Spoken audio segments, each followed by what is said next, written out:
Oi! Bem-vindo. Deu bad. Olá! Ai, bipolaridade. Deu bad. Olá! Foi igual aquela capa do Chico Buarque, sabe? Morfeu. Você tá afim? Dê um oi para os ouvintes, Morfeu.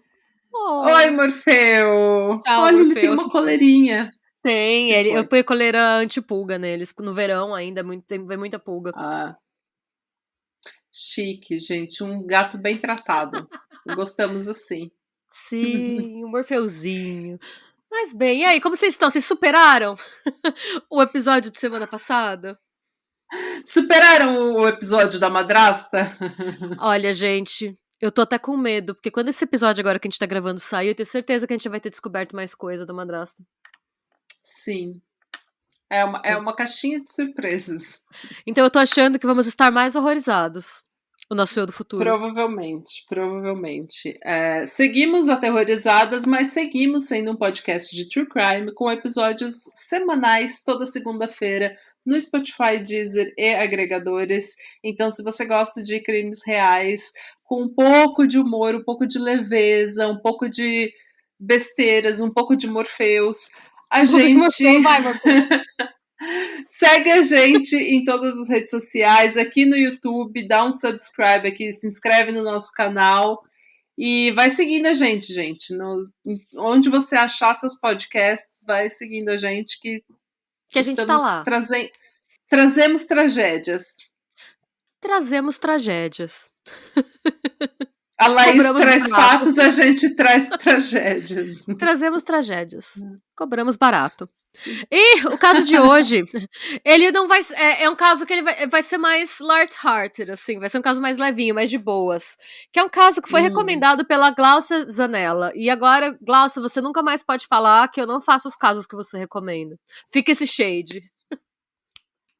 O shade. A gente atende ao pedido e dá shade. A gente atende o pedido e dá shade. É o caso da UVB-76, também conhecida como a Rádio Fantasma Russa. Esse caso é bizarro, gente. É aquela que fica... Sim. Que alegria! Eu nunca vi alguém tão feliz. Até minha ansiedade curou, porque eu tenho muita... Eu não lembrava dessa parada da rádio russa. E daí quando você falou a rádio russa, eu lembro que a gente ficava na internet ouvindo assim, e ficava uns... Gente, e a gente ficava tentando decifrar. Pois é. Porque naquela época a gente não tinha TikTok, a nossa internet... As nossas aventuras era aquele site... Era assustador. Era assustador. Ai, gente, vamos relembrar esse momento, né? E ainda, olha, esse nicho da internet continua, vou explicar por quê. O que é o VB76, gente? Pra você que é mais jovem que a gente, pra você que não acompanhou a febre dos geosites, que não pegou essa tour. Pra você que não tava na Guerra Fria em pessoa. Pra você que não tá vivo quando a Guerra Fria acabou, como essas hosts que vos falam. A UVB76, ela é uma estação de rádio que ela ocupa hoje a frequência 4.625 kHz. É uma emissora de ondas curtas que está há mais de 30 anos emitindo bips e zumbidos constantes, tá? A média é que ela solte 21 e 34 bips por minuto. Mas esses bips são interrompidos a cada algumas semanas por uma voz masculina que recita Ana, Nikolai, Ivan, Tatiana, Roman, em sequências variáveis de números. Os experts, né? Porque o que acontece, gente? A primeira coisa que você pensa é, sei lá, Lost é uma gravação que tá rodando para sempre lá e é isso, mas não é. Porque essa rádio já foi analisada por experts e eles alegam que não é um sinal pré-gravado, tá? Então, existe pelo menos uma pessoa ou uma equipe responsável por operar a emissora. Não é automatizado. Eu tô Como muito que ele feliz. como Você que não eles tá sabem eu tô disso? muito feliz. Sim, como que eles sabem disso? A tia pesquisou para esse episódio. Eles sabem disso em decorrência da captação periódica de ruídos de interferência de um microfone e de pessoas falando ao fundo da transmissão. Pois é. E aí, o que acontece, né? A internet... A Natália tá muito feliz. Eu tô muito feliz, né? Sim. Porque eu achei que era uma coisa tipo Lost, eu achei que era Não, realmente só não. uma gravação que tava lá. É uma pessoa, tipo, operando até hoje. É uma pessoa... Gente, É, é uma pessoa ou uma sabe o que que equipe. parece? Sabe o que que parece? Aquela aquela quando você se perde no mercado e vem o tio, assim, do microfone no mercado. Ana, Nicolai, Natália comparecer à Salazar. recepção. Gente, é o tio do mercado. Na verdade, a rádio é só um mercadinho avisando as crianças perdidas. Né? As crianças estão sempre perdidas. Resolvemos o mistério. É a tia do mercadinho. É uma vez a Aqui a cada gente algumas semanas. resolve. Aqui a gente resolve o caso. E o dono da rádio vai vir aqui dar uma entrevista e explicar porque as crianças se perdem lá. Mentira, não vem não. Pois bem, não sabem, Mentira, ouvindo... não foi não, como se alguém Não. tivesse acreditado.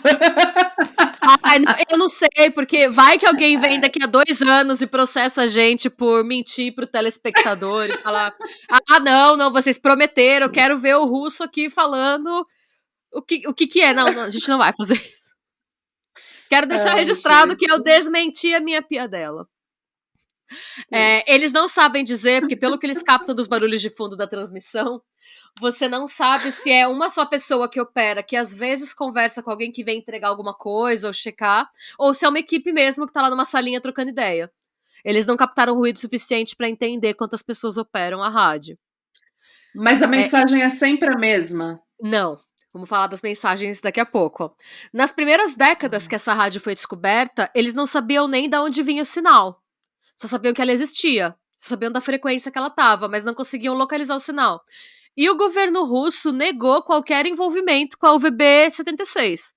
Falaram, não tem nada a ver com a gente, não sei o que é isso, russo não... É a Rádio Cruz. É a Rádio Pirata. Estão falando russo, mas não estão na Rússia, vocês sabem quantos lugares falam russo, não tem... Não sei. A Rússia saiu fora, mas... Em 2010, a internet se uniu em massa para tentar achar essa rádio. E eles conseguiram triangular a localização dela. Amém. A Eu tô rádio muito tá feliz. Essa rádio ela tá localizada no que eles chamam de Voyene Gorodok, que é uma pequena base militar localizada na região de Povarovo, povoado perto de Moscou. Depois que eles identificaram aonde essa rádio estava, ela foi mudada de lugar. Bam, bam, bam. Gente, já pensou se é o Putin com um gravadorzinho assim? Alô, alô? Esse é o Putin Eu tenho que fazer Silva, isso. Só diretamente. eu posso passar esse recado. Ele debaixo da cama, assim, com o gravadorzinho. Beleza, por que tanta gente fica atrás dessa rádio tentando entender esse furdunço, né? Porque ela solta algumas mensagens de código e essas mensagens, elas têm correlação com alguns eventos históricos. A saber, dia 24 de dezembro de 97, a rádio soltou a transmissão. UVB-76, 18008 Bromal, 742799. Boris, Roman, Olga, Mikhail, Ana, Larissa, 742791. Essa data marca o comissionamento do INS... Nossa, gente, eu vou assassinar esse nome. Shindurakshak, que foi o submarino de propulsão diesel-elétrica de fabricação russa vendido à Marinha de Guerra Indiana. Quando fecharam a transação do submarino para a Índia, eles soltaram esse comunicado. No dia 3 de novembro de 2001, eles soltaram mais um código Nossa, é uma frase em russo que eu vou soltar aqui pra vocês verem, mas eu vou falar a tradução, porque tá em cirílico, eu não sei, eu não consigo nem ler, eu literalmente não consigo ler. A tradução seria: eu sou o 143º. Eu não recebo o oscilador, ou o gerador, né, a palavra pode ser as 2 coisas. Isso é o que a sala de operações está transmitindo. A gente não sabe até hoje o que foi essa mensagem. Ué, o cara não recebe oscilador, você não tava ouvindo? Ok. Alguém dá um oscilador pra esse cara. Em 5 de junho de 2010, a rádio ficou aproximadamente 24 horas em silêncio. E ela voltou à transmissão normal no dia 6 de junho. No dia 10, às 9h30, no horário de Greenwich, foram transmitidos códigos Morse por 4 minutos. Depois disso, a rádio ficou super ativa e decidiu compensar todos os anos em silêncio, jogando códigos de um lado pro outro sem parar, assim. Em 1º de setembro, às 10h25, ela soltou um trecho de 38 segundos da Dança dos Pequenos Cisnes do balé O Lago dos Cisnes, do Tchaikovsky. E códigos Morse. No dia Gente, 5... Pera. Você lembra quando a guerra na Ucrânia começou e daí teve uma estação russa que foi fechada porque eles eram contra a guerra? Sim. E eles começaram a tocar Tchaikovsky, Lago dos Sim. Cisnes.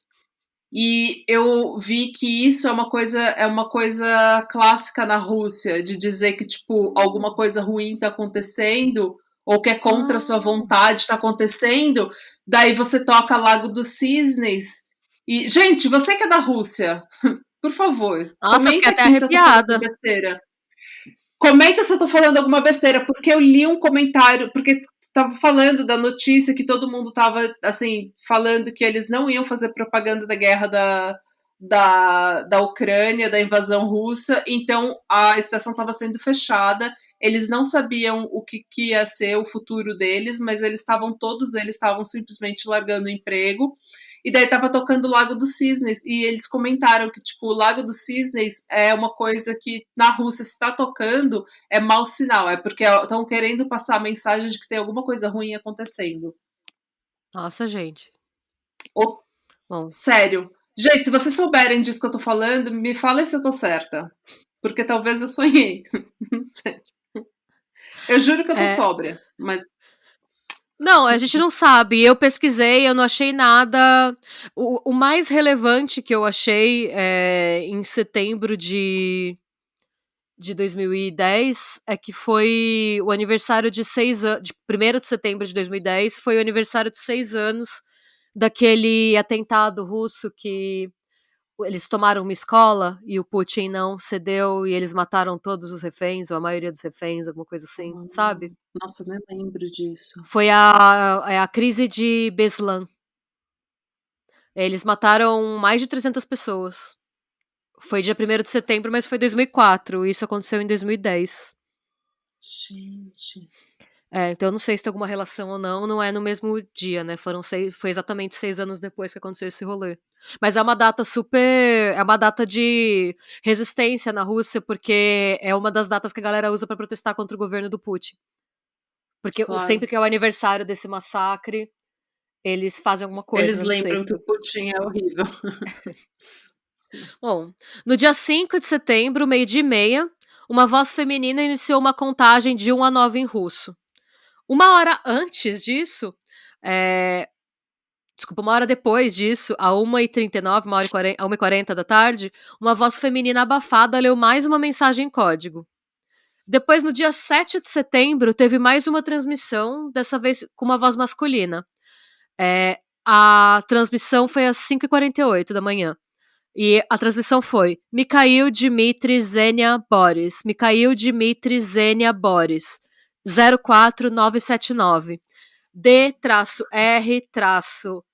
T-R-E-N-E-R-S-S-T.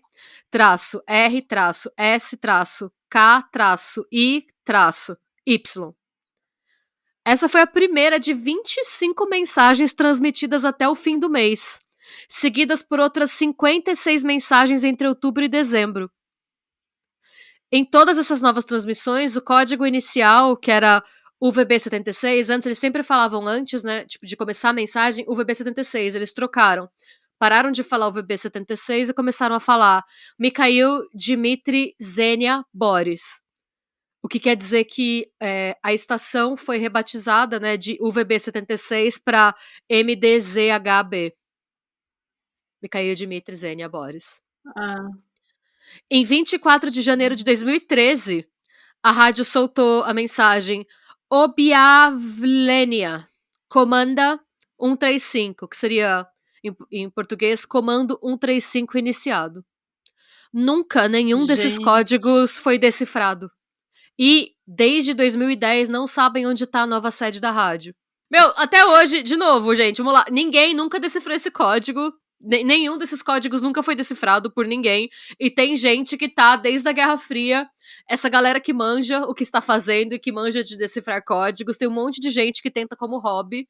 E gente que tenta, tipo, cujo trabalho é decifrar o que essa rádio faz, o que significa. E se as datas versus as frases têm alguma relação. E até hoje ninguém descobriu. E faz 12 anos que a localização nova é desconhecida. Mas tem algumas teorias que estudiosos deram de qual que é a razão de ser dessa rádio, né? Obviamente, sempre tem a galera dos aliens. Tem gente que acredita que os estão querendo se comunicar com os aliens, porque sempre tem.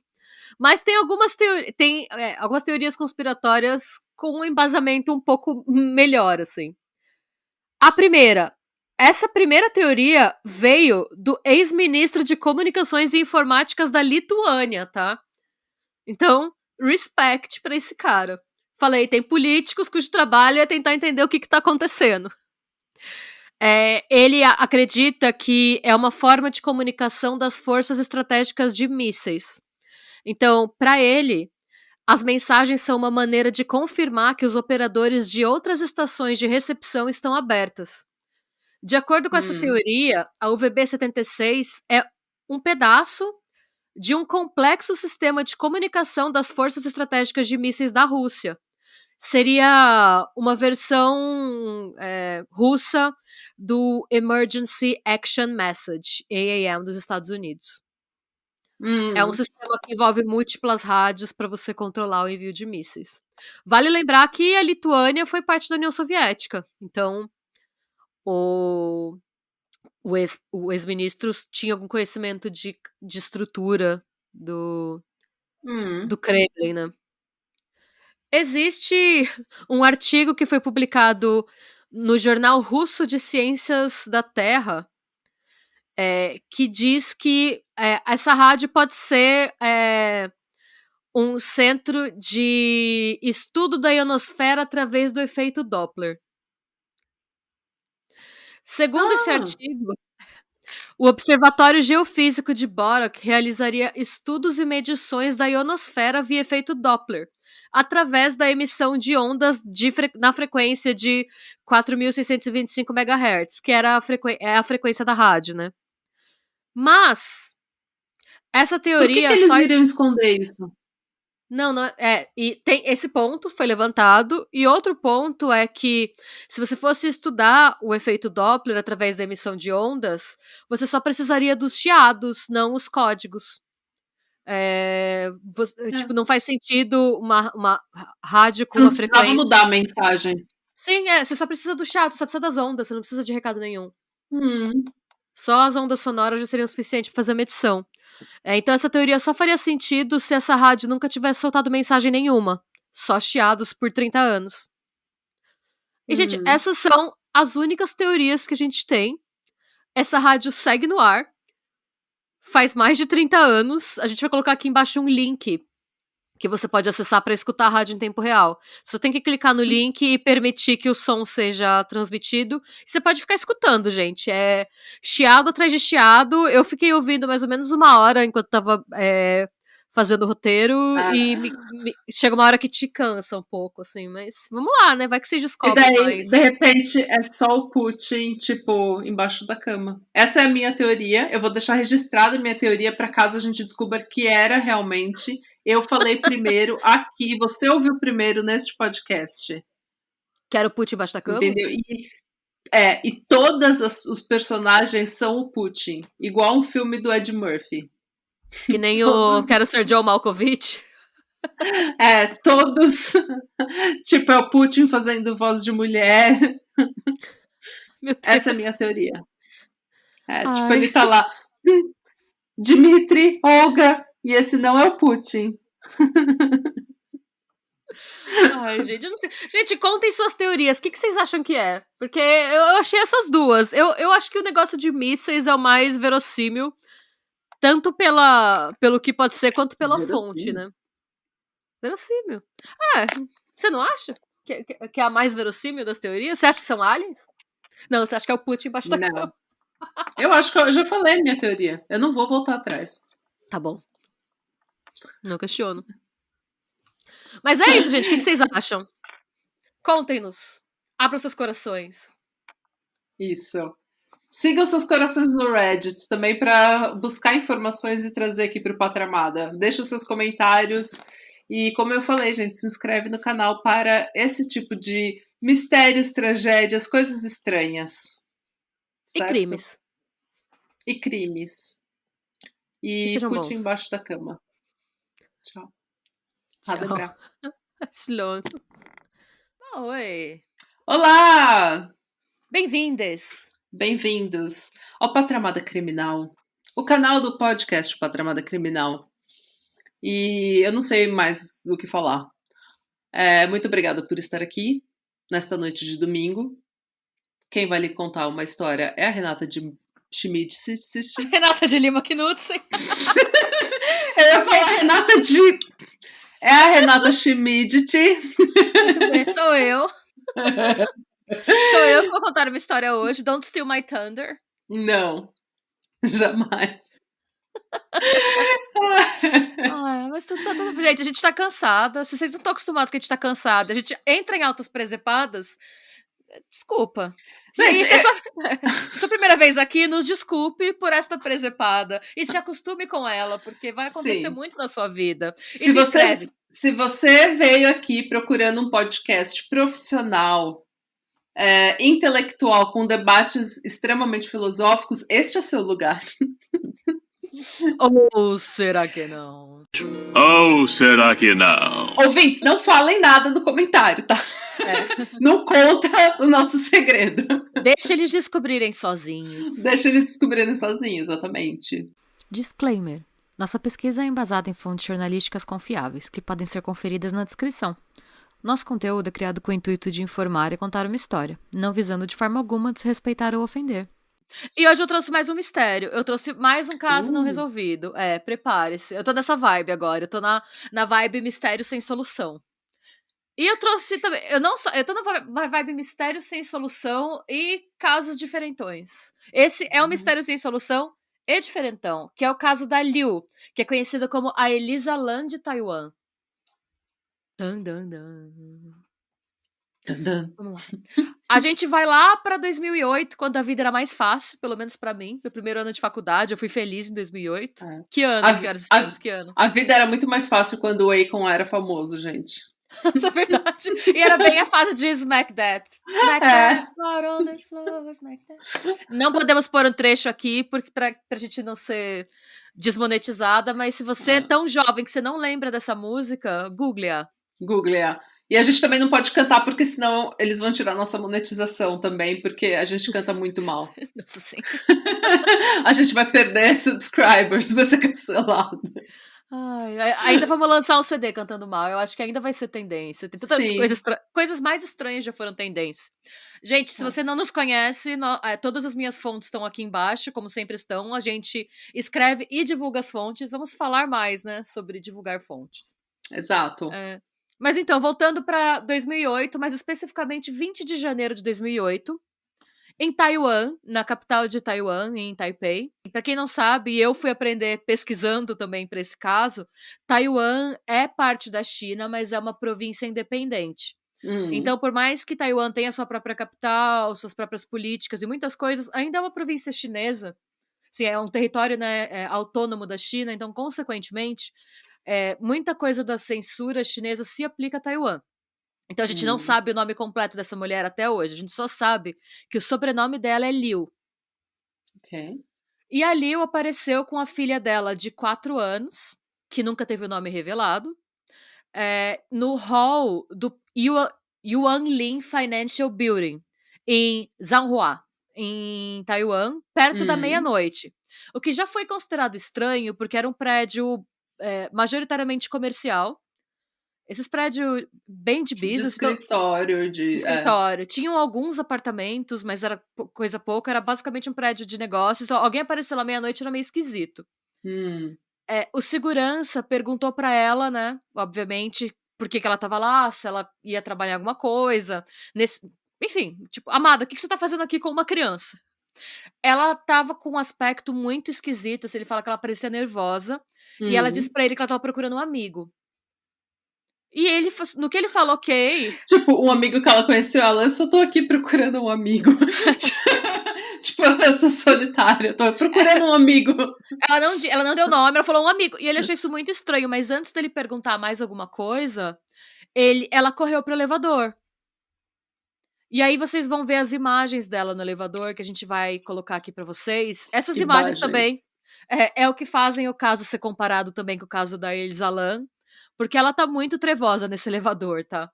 E no que ele olha pra ela no elevador, ele percebe que ela tira o sapato no elevador, ela tira o sapato da filha dela, e ela tira... Sim, ela é super... É bem bizarro, assim. Ela tá bem... Igual aquele meme, eu tô passada. Chocada. Chocada. Tô passada, chocada. Meu Deus. Então ela tira o sapato da filha, e ela tira a camisa, né, o casaco dela, e ela tira o casaco da filha, ela pega a filha no colo, larga tudo no elevador, tá, casaco, o sapato, tudo no chão do elevador, e ela corre pra fora do elevador. Nisso, o segurança do hotel não, do prédio, né, ele fica desesperado, porque ela desceu no 11º andar, que era o último andar do prédio. E ele já liga pra polícia. Que ele acha que ela vai se jogar. E por que ele tem essa certeza? Costumes chineses que eu também aprendi pesquisando para esse caso. Na cultura chinesa, é muito comum que quem vai pular de um prédio para tirar a própria vida, tire os sapatos. Por quê? Primeiro, que é para você não entrar com sujeira no pós-vida.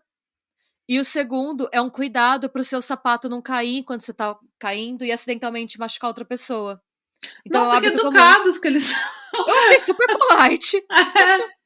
Porque você lembra, tem uma história no Cecil Hotel que a mulher se suicidou e acertou um velho e os dois morreram. Então, olha o nível de empatia. Então, assim, então isso é um costume normal por isso. E outra coisa que é costume lá, o casaco da mulher era vermelho e o casaco da filha dela era rosa escuro. A cultura chinesa também acredita que se você morre usando roupas vermelhas, você surge no pós-vida como um espírito vingativo ou um demônio. Então, pro policial, né, ela ter feito isso foi uma red flag gigantesca. Claro. E outra coisa, que é mais trevosa ainda, a gente só tem foto, tá? Nunca foram divulgados, assim, o vídeo completo nunca foi divulgado pela polícia. Mas ela olha pra câmera uma última vez e antes de sair correndo no 11º andar, ela desliga a câmera do elevador e corre. E aí ele chama a polícia chega imediatamente, e a polícia chega no último andar do prédio, e a polícia não vê nada, nem ninguém. E eles pensam, chegamos tarde demais, ela pulou. E aí a polícia olha embaixo, e não tem ninguém pulou daquele prédio. E aí a polícia pensa o quê? Vamos lá, teorias. Eles chamam reforços, e eles batem em todos eles checam, né, o perímetro de todos os escritórios, em todos os andares, e os poucos apartamentos que tem, eles batem, procurando por uma mulher e uma filha. Na ocasião, eles não tinham nem o nome dela ainda. Essa mulher não estava dentro do prédio. Eles olharam no posto do elevador, só por olhar. Eles olharam no encanamento, eles olharam nos tanques de água, eles olharam no prédio vizinho e nada. Depois, eles ainda acharam que tinha a possibilidade dela ter desistido de pular e ter tentado um outro método de suicídio. Eles pensaram, talvez daqui a alguns dias vai ter um mau cheiro em algum lugar, a gente vai achar ela no... Não, não teve mau cheiro, nem nada, nem nenhuma reclamação A de mulher ninguém. desapareceu. E aí, como nada aconteceu, passou uma semana e nada aconteceu, assim, não teve nenhum cheiro, nenhuma água, como o caso da Elisa Lam, né, que acho que todo mundo deve conhecer que a água ficou, né, com nada. E aí eles decidiram divulgar as imagens que vocês viram, que a gente vai colocar de novo, pra ver se alguém conhecia essa mulher. E foi aí que eles descobriram que o sobrenome dessa mulher era Liu, né? E aí, segundo a família dela, ela tinha uma família um histórico familiar muito complicado. Ela estava separada do marido, fazia pelo menos 1 ano, né? Pelo menos desde o começo de 2007, os dois não estavam mais juntos. E ela tinha, junto com ele, outros 3 filhos. Então ela tinha 4 filhos para sustentar. E parece que ele não tinha um histórico. Ele não arranjava trabalho, basicamente. Ele vivia de bico. Então ela sozinha tinha que sustentar 4 filhos. E uma curiosidade, porque eu tenho certeza que alguém vai falar: nossa, mas na China não tem política de filho único. Na verdade, muito embora a China tenha uma política de filho único, essa política não se aplica a Taiwan. Porque em Taiwan, além da natalidade ser baixa, muita gente migra para a China mesmo. Então, Taiwan tem um problema populacional tão grande que, na verdade, eles fazem o contrário. Eles estimulam. Exatamente. A partir de 2010, 2 anos depois que essa história aconteceu, eles inclusive dão incentivo financeiro para os casais que têm mais filhos. Então, por exemplo, tem os maiores valores hoje em dia, né? São na capital de Pingtung, no sul. Desculpa, na cidade de Pingtung, no sul, que oferece para a mãe mais ou menos $660 para ter o primeiro filho, $1.650 para o segundo, 2.650 para o terceiro e 3.310 para o quarto filho. E ainda tem uma assistência econômica para crianças com idade entre 0 e 5 anos de mais ou menos $100 por mês. Então, assim, é extremamente estimulada a natalidade. Então, fazia sentido ela ter 4 filhos. Mas desconfiam que por N motivos, né, eles... Enfim, não deu certo. E aí, o ex-marido dela apareceu, comentou, né, que o nome dela e tal, e deu o modelo e a placa do carro que ela dirigia. E a polícia buscou esse carro e encontrou o carro estacionado 1 quarteirão de distância. Mas não tinha ninguém no carro. O carro foi só abandonado lá. E a mãe dela foi localizada, e a mãe dela disse que ela deixou os 3 filhos mais velhos com ela, né, com a avó das crianças, e que ela tinha dito pra mãe dela e pra filha mais velha dela que ela ia ficar na casa de uma amiga por uns dias. E ela E que desapareceu completamente da face da terra. ela desapareceu da face da terra. O caso foi mantido aberto por 10 anos. Em 2018, a polícia de Taiwan disse que tinha desistido do caso, que não ia mais procurar. Mas, assim, até hoje, ela nunca... nenhuma compra foi feita no nome dela, a identidade dela nunca foi usada. E a filha dela, que a gente não sabe o nome, mas a polícia sabe, nunca deu entrada em nenhum hospital e nem em nenhuma escola. E aí, a gente vai para as teorias, né? Porque você imagina as teorias malucas desse caso. Tem teoria... Ai, alguém saiu... Você sabe aquela teoria de que a Taylor Swift estava na mala? É a Taylor Swift? Eu acho que... Então, deixa eu te contar a fofoca, antes de você terminar. A Taylor Swift teve uma época que ela desapareceu. Não existia, tipo, foto de paparazzi dela. E daí, toda vez que ela tava chegando ou saindo de algum lugar, era assim, que os paparazzi sabiam que ela ia estar naquele lugar, alguma coisa assim, ou saindo da casa dela, tipo, os seguranças saíam carregando uma mala ou um baú. E ninguém nunca... Eu acho que ela ficou 1 ano sem ninguém conseguir tirar foto dela, de paparazzi. Então... Nossa, mas aí é você não querer muito ser vista que você enfia mas na eu acho que mala, foi né? naquela época que ela tava, entre aspas, cancelada, sabe? Que o hate contra ela foi tão forte que ela meio que desapareceu. E daí ela ficou saindo e entrando dos lugares. A teoria é que ela tava na mala, porque você só viu seguranças entrando e saindo dos lugares com uma mala gigante. Tipo, Nossa, que como se eles bad. estivessem carregando as coisas, sabe? Dela. Tipo, eu tô aqui carregando as perucas dela, sei lá, as roupas E dela, aí, o assim, violão. você tá escondida porque você não quer mais ser cancelada, mas aí você obriga o seu segurança a te carregar numa mala. Quer ser mais insuportável do que esse que obriga o segurança a te carregar na mala? Mas Põe a ela. cara no sol, Mona. Mas ela é tão magrinha que eu acho que ela não pesa. Ela deve pesar o quê? Uns 50 quilos? Talvez, mas ela é comprida, né? Talvez mais. 60? Talvez. Então. Seria um absurdo eu, com os 85 quilos que eu peso, fazer isso com meu segurança. Eu tô por aí também. Se eu fizer alguém me carregar assim. Não... Daí seria uma puta. Mas ela com 60 quilos. Se eu tivesse 50 quilos ou 60 quilos, eu ia fazer todo mundo me carregar também. Mas então, desculpa, vai. Tudo De bem. repente a mulher saiu na mala, igual a Taylor Swift. Foi essa a minha teoria. Não, então, tem gente que... Obviamente, sempre tem quem diz que a mulher foi abduzida, né? Claro. Sempre vai ter. Ela tomou água olhando pra lua. Ela tomou água pra lua e foi embora. Eles acreditam muito em outras... Tem muitas, assim, histórias, creepypastas e tal, sobre outras dimensões, né? Na cultura oriental. Tem gente que acha que ela entrou no universo alternativo. E tem quem ache que ela teve ajuda de alguém do prédio que não quis se identificar. Esse amigo, tem gente que acha que o amigo realmente existiu e que esse amigo, por algum motivo que a gente não sabe qual ajudou ela a dar cabo da própria vida e da filha dela e sumiu.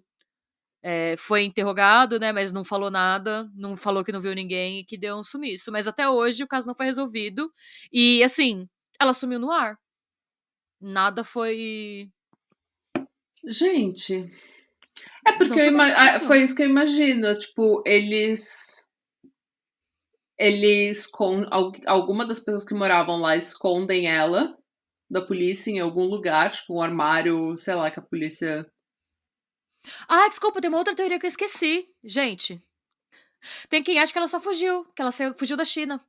Então, é isso que eu tô... Que ela não foi morta, que ela fugiu, mudou de vida, ela não aguentava mais criar aquele peso, tipo, sustentar a família.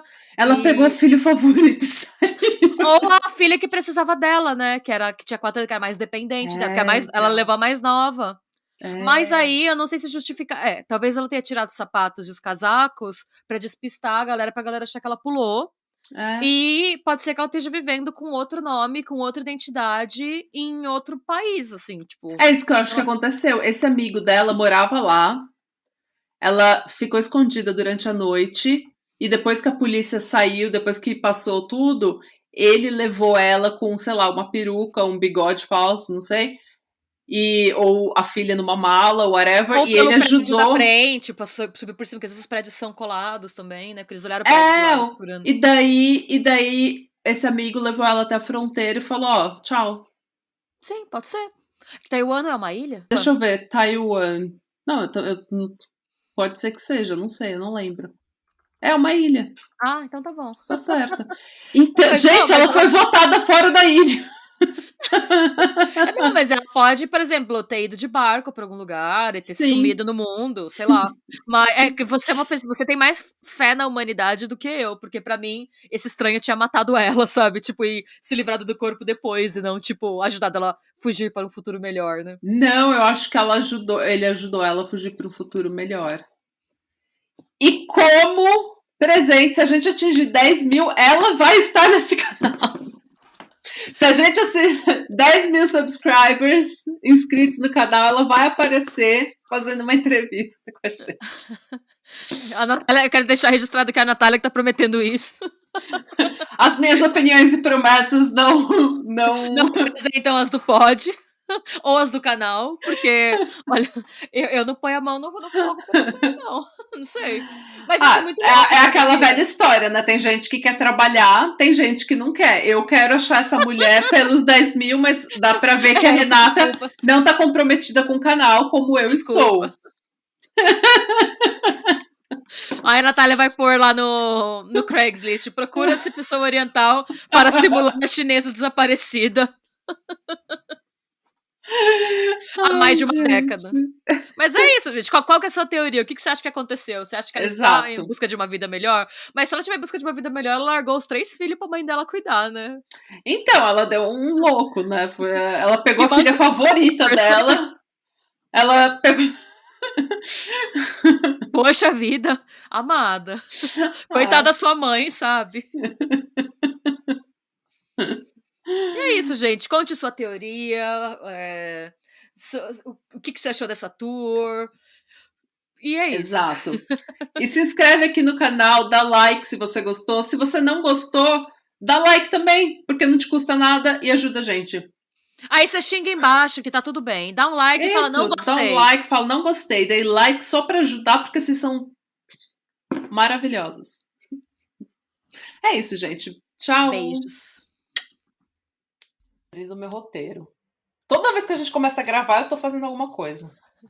Agora eu tô abrindo o roteiro. Oi, gente! Oi, a Natália está abrindo seu roteiro. Abri meu roteiro, gente. Tudo bem com vocês, Como pessoas? vocês estão? Vocês estão bem? Vocês Tem estão alguém no descansados? mundo que está bem? Não. Mas vocês dormiram bem? Tem alguém que dorme bem? Ah, tem gente que Tem dorme gente que melhor. dorme bem, né? Eu fico com raiva. A Suzanela dorme tão bem, às vezes eu tô lá na insônia, no Instagram, o Zanella deita, dá 2 minutos ele tá roncando já. Eu falo, nossa, Imagina viver sem ansiedade, né, eu gente? queria essa Imagina paz de viver. espírito pra mim, sim. Queria que vendesse essa paz de espírito. Imagina saber que você é o favorito de Deus. Gente, hoje quem vai contar uma história sou eu, de uma mulher misteriosa. Disclaimer. Nossa pesquisa é embasada em fontes jornalísticas confiáveis, que podem ser conferidas na descrição. Nosso conteúdo é criado com o intuito de informar e contar uma história, não visando de forma alguma desrespeitar ou ofender. Essa mulher misteriosa, na verdade ela não é uma mulher misteriosa, mas o que aconteceu com ela é bem misterioso. O nome dela era Marian Starr Wyman. Nossa, E ela Mary era Starr? Marian Starr, tipo Ringo Starr, com 2 R's, assim, bem chique. Gosto. Ela era uma socialite americana que nasceu em 1906, no Illinois. E o pai dela, o Frank Wyman, era um broker que tinha uma firma em Chicago. Ele trabalhava numa firma famosa em Chicago. Relativamente bem sucedido.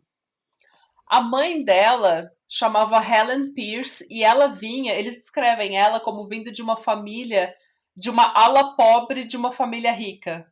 Então ela era provavelmente aquela família que tinha dinheiro já há várias gerações, e daí sempre tem uma tia que faz merda na vida.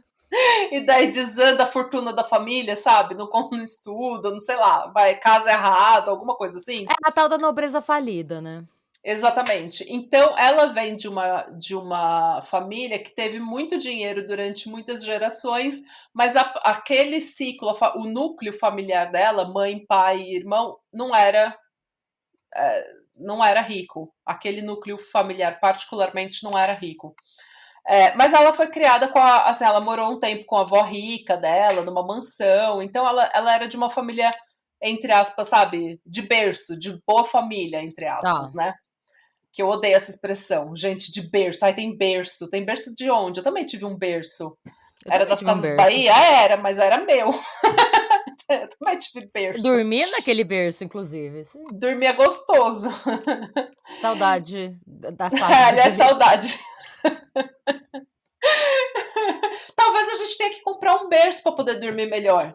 Nossa, mas eu acho que eu ia acordar com aquelas grades em volta de mim e ia me dar uma bad. Não sei. Mas enfim, quando a Starr nasceu, né, quando a Marian Starr nasceu, a Helen e o Frank se mudaram para New Jersey.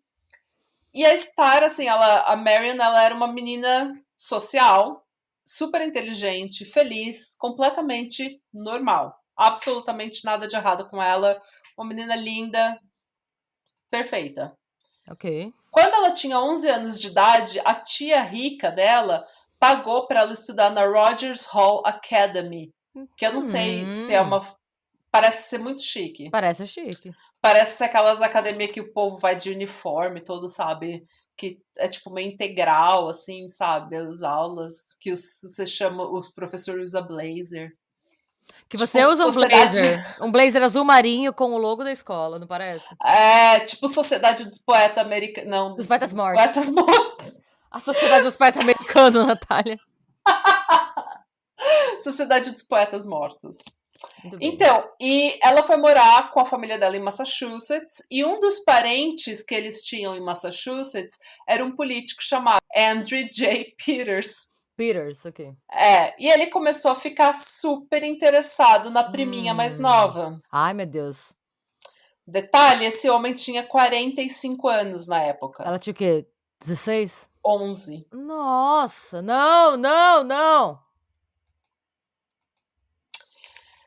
Então, assim, a mãe dela, aparentemente, falou que não, que ele tá tendo ser um, sabe, é um tiozão, sabe, uma figura paterna, ele viu talento, ele viu que ela é uma menina inteligente, ele quer cuidar Pervertido! dela. Perv alert! Perv alert!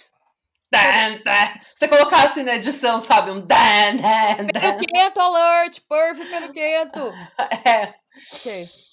Então, a mãe dela meio que fez uma vista grossa porque achou que ele tava com as melhores das intenções pra cima da filha dela. A mãe dela não quis ter esse problema naquele momento, pessoal, depois eu penso nisso. Gente, o negócio é o seguinte, nenhum homem adulto tem interesse na sua filha de 11 anos. E tem interesse bem intencionado na sua filha de 11 anos. Tá bom? Ele não quer ver ela indo pra faculdade, porque se ele quiser, ele ia pagar a escola dele, ia pagar pra você ajudar ela, entendeu? Ele não ia ficar com ela sozinho, passando tempo com ela sozinho. Nenhum homem de 45 anos tem que passar tempo sozinho com uma menina de 11. De 11. Não existe isso, tá? Nem o Leonardo DiCaprio faz isso, gente. Então parem. Parem, melhorem. Até ele espera até os 18. Ai. Até os 21, né? Ele espera elas poderem beber, elas poderem festar com ele. Então, nesse meio tempo, a mãe dela se divorciou e casou com um homem chamado Stanley Faithful. Que ele era um investor. Ele, tipo, investia na bolsa de valores, mas ele não era bem sucedido. Ele era o falido da família. O trampo dele era perder dinheiro, então. Exato. Ele era bem ruim.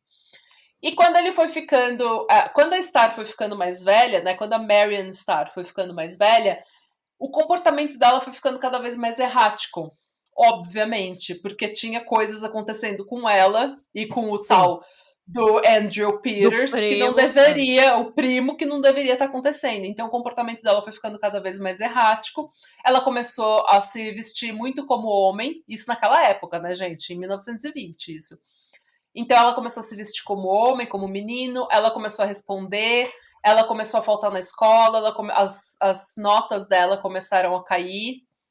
Então foi aquela coisa que a gente já viu em vários casos vários de true sintomas crime, de abuso, que tinha abuso acontecendo com ela. Exato. Não o crossdressing, tá? Só tipo...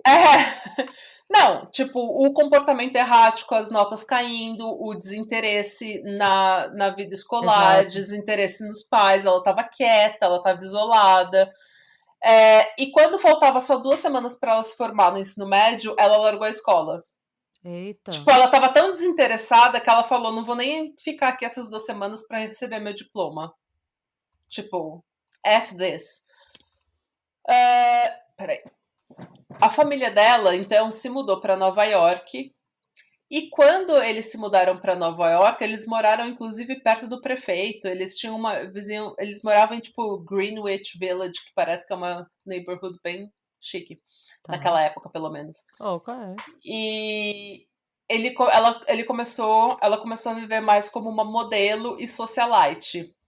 Modelo e socialite, assim, ela era modelo para uma agência de modelo chamada Walter Thornton Modeling Agency, que representou várias modelos, várias modelos, modelos, inclusive as atrizes Gracie Kelly e Laura Bacall, quando elas começaram a carreira. Então era uma coisa chique. Mas assim, naquelas, ela fazia um trabalhinho de modelo, festava em Nova York, sabe? E festava. E aparentemente ela, pra época, pelo menos, ela era extremamente promíscua. O que, good for her. Yay! Off you go. Mas assim, ela realmente, ela passou muito da juventude dela tentando receber amor e carinho e atenção de homens. E como que ela tinha aprendido a fazer isso? Através do sexo. Né? Porque isso é uma coisa. Promiscuidade é um sintoma também de abuso. Pode ser um sintoma de abuso, né? Em que você aprendeu que para você ser validada, que para você ser valorizada, isso inclui sexo. Para você receber carinho e atenção, isso inclui sexo. E você aprende isso muito cedo, aquilo reflete no seu comportamento mais tarde. Infelizmente, é isso.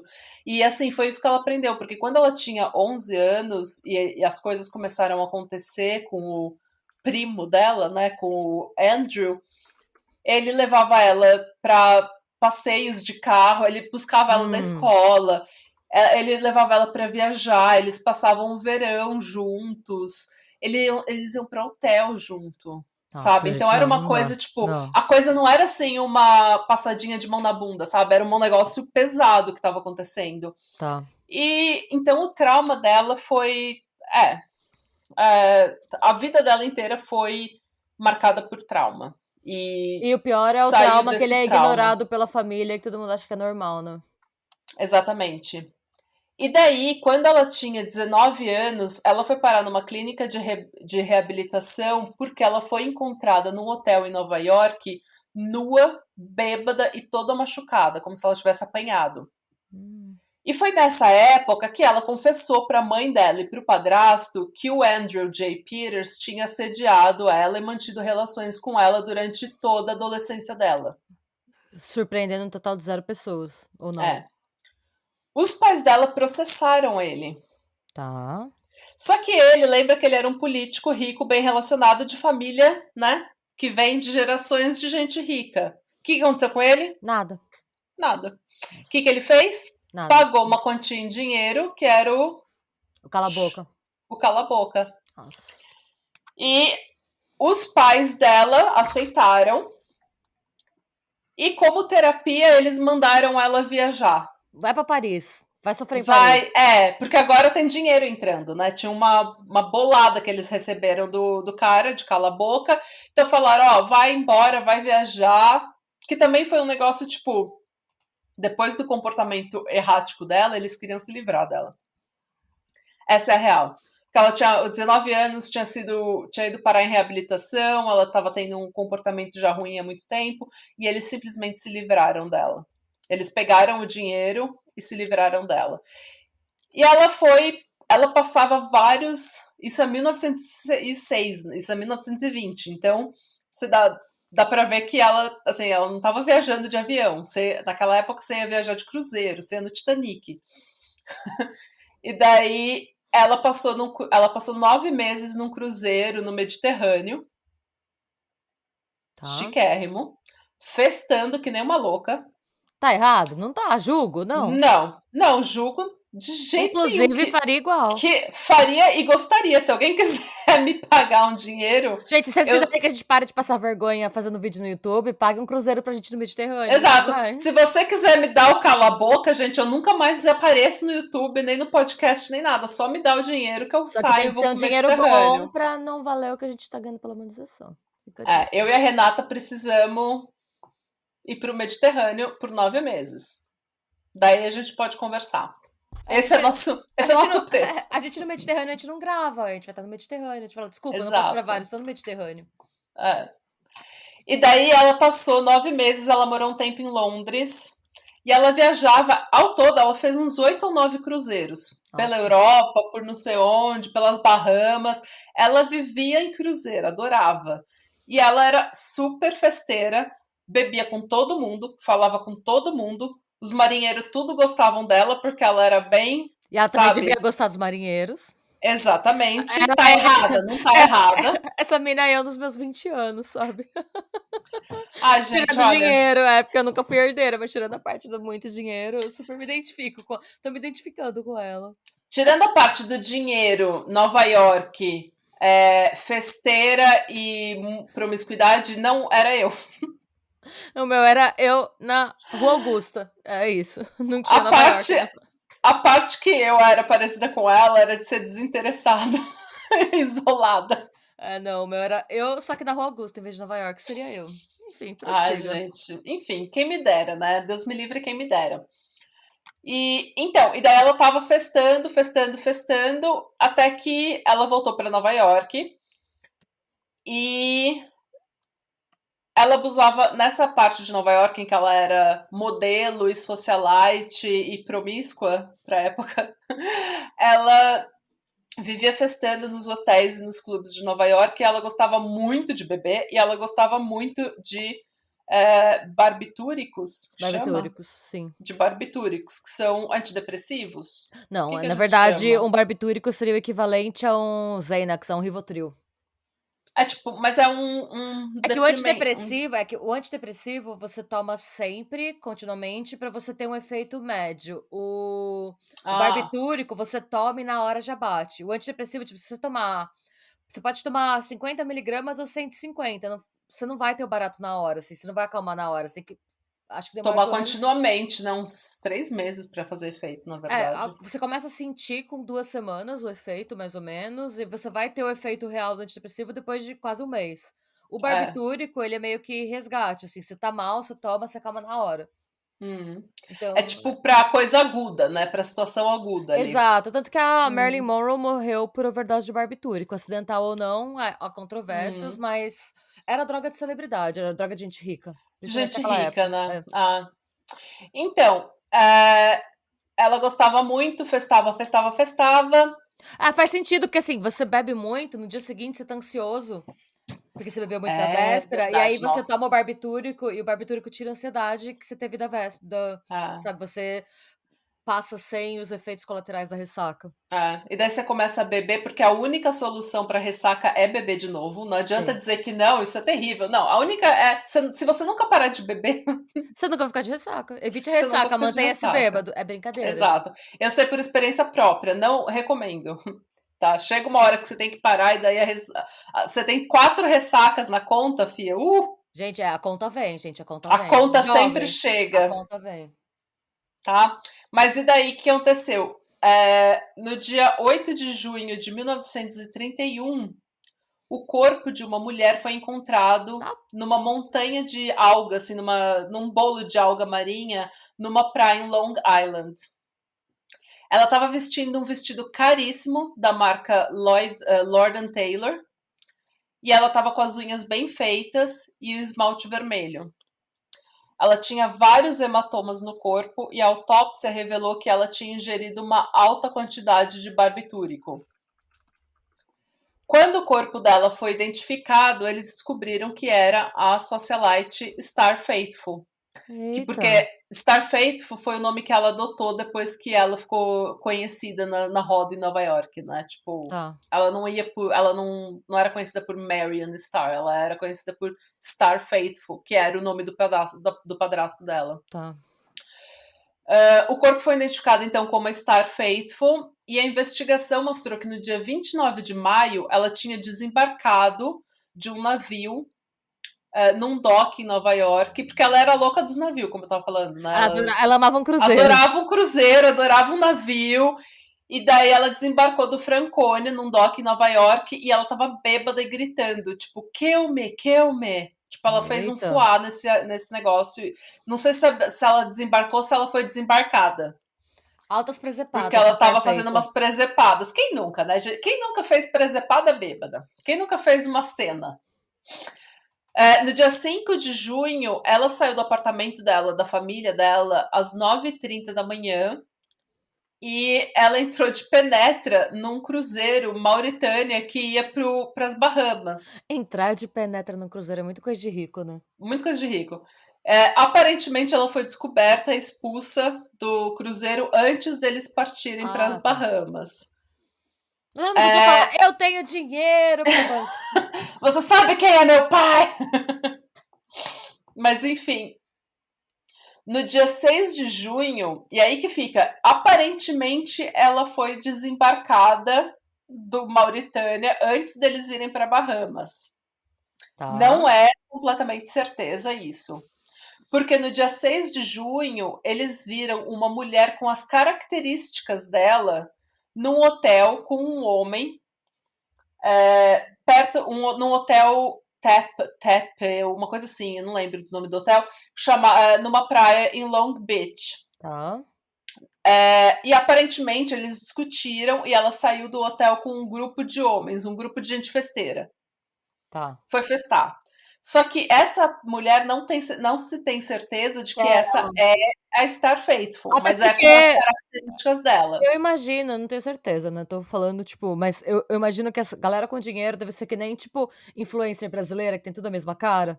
Uhum. Então, quando acontece alguma coisa assim, deve ser muito difícil identificar, né? Não, ela tinha o cabelo do tal estilo, a unha de tal. Loirodonto. Então, e aí você dá a descrição de todo mundo bate, né? Porque todo mundo, tipo, tem a mesma cor de cabelo, o mesmo penteado, o mesmo tipo de roupa. Uhum. Então não se sabe se a última vez que ela foi vista foi no Mauritânia, no cruzeiro, ou se ela saiu do navio e foi pro hotel com esse homem. Não tem certeza absoluta. Quando ela não voltou para casa, o padrasto dela reportou ela desaparecida. Imediatamente mandou uma carta para o Andrew J. Peters pedindo mais dinheiro. O primo pedófilo. O primo pedófilo. Porque tem evidência de que aquele cala-boca não foi o último. Nossa, ele dava Não foi o último mesada dinheiro. pela perversão dele? E você acha que esse dinheiro, uma vez na vida, chegou na mão dela, da Claro que Star? não, né? Vai pra Claro que não, família. ficava na família. Então, ela era a galinha dos ovos de ouro. A família dela era tipo os cafetões dela. É. Ai, gente, que horror. A morte foi investigada primeiro como um homicídio, porque a autópsia revelou que ela tinha se afogado em água rasa. Porque alguém dentro do afogou nariz. ela, então. Porque dentro do nariz dela tinha areia. Tá.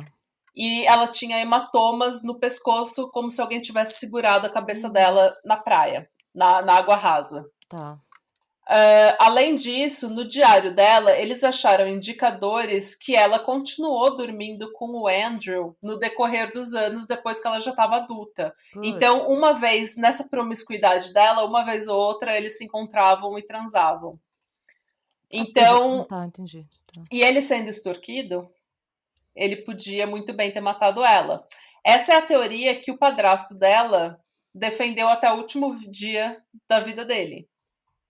Falou que ela foi assassinada e que quem assassinou ela foi o Andrew. Não sei não. Eu não sei. Eu não boto muita fé, não. Eu também não, mas assim, alguns dias depois disso, eles mudaram a teoria, a polícia mudou a teoria e a morte dela começou a ser investigada como um suicídio.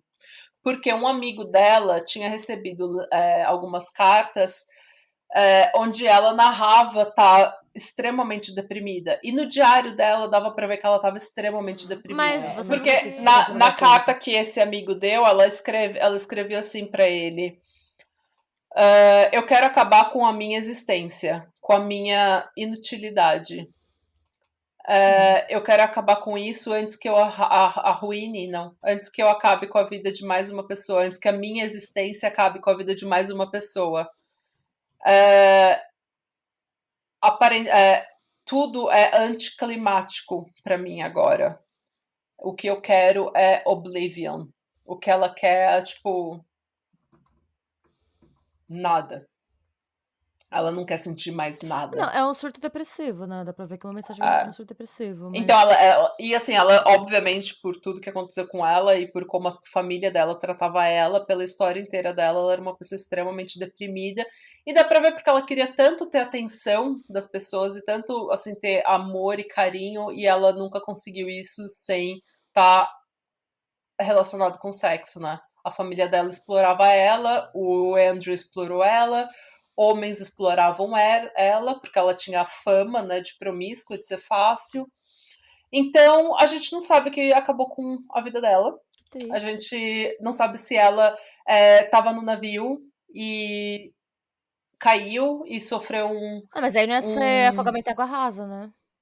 Então, não sei. Ninguém sabe o que aconteceu com ela. É muito difícil.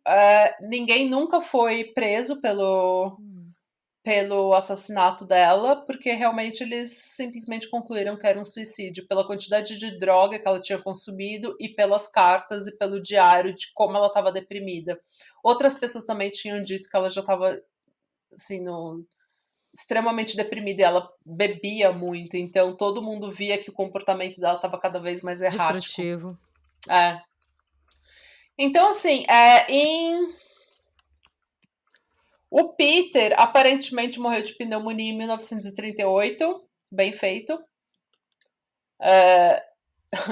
E em 1931... Não, desculpa, peraí.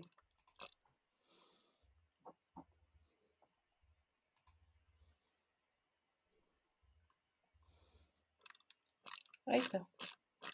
Eu colei um negócio e daí foi tudo. Então, aqui.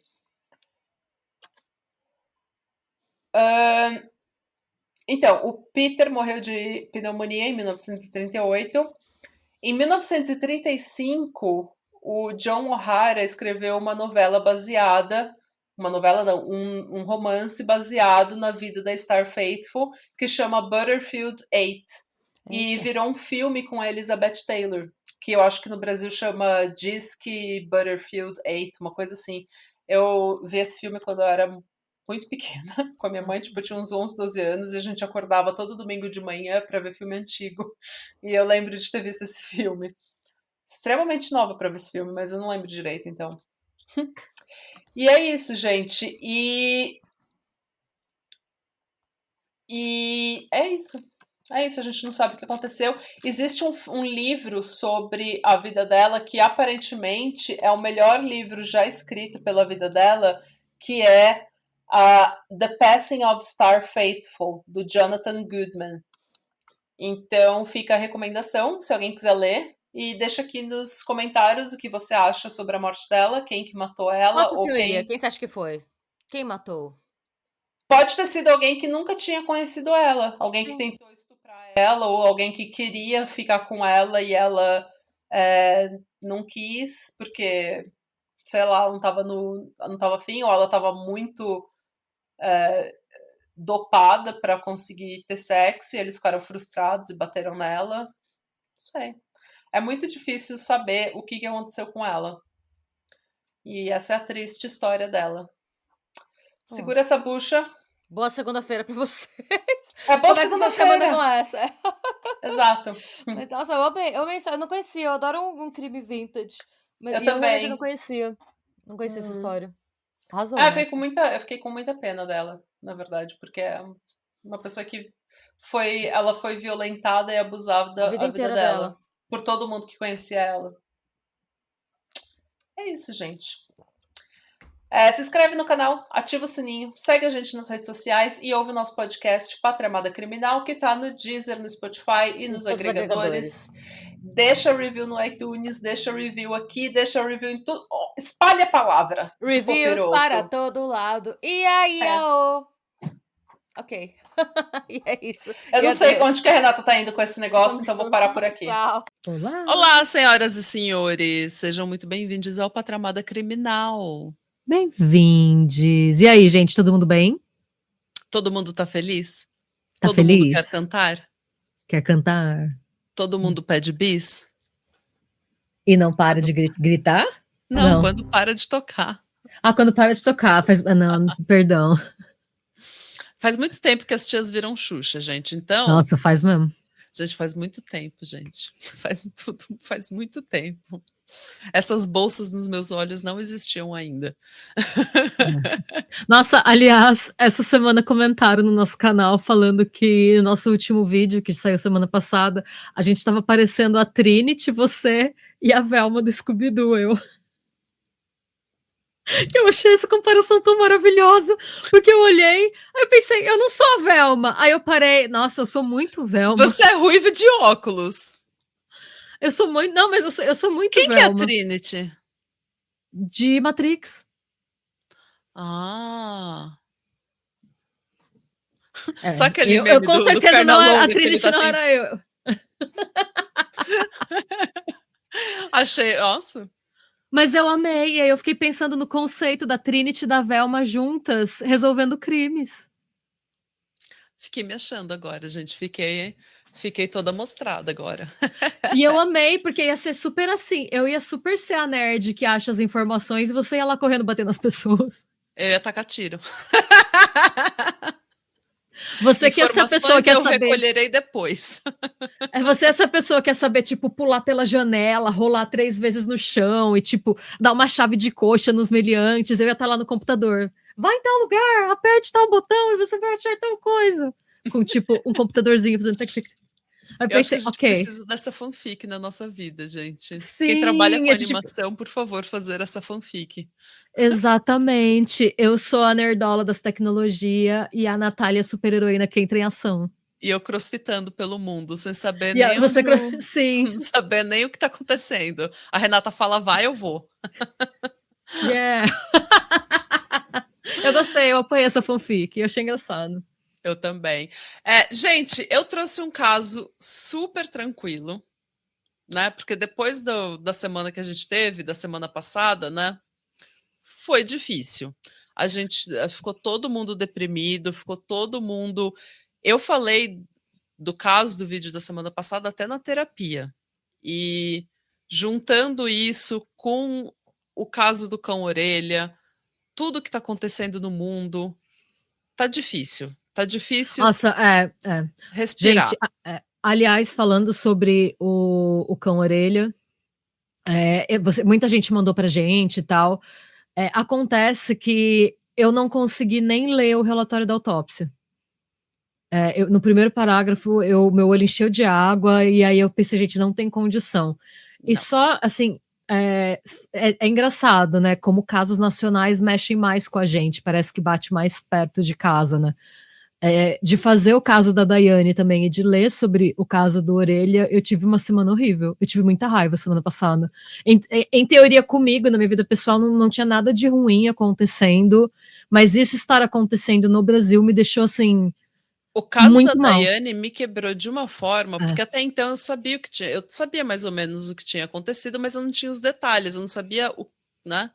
E daí quando você me falou, eu fiquei indignada,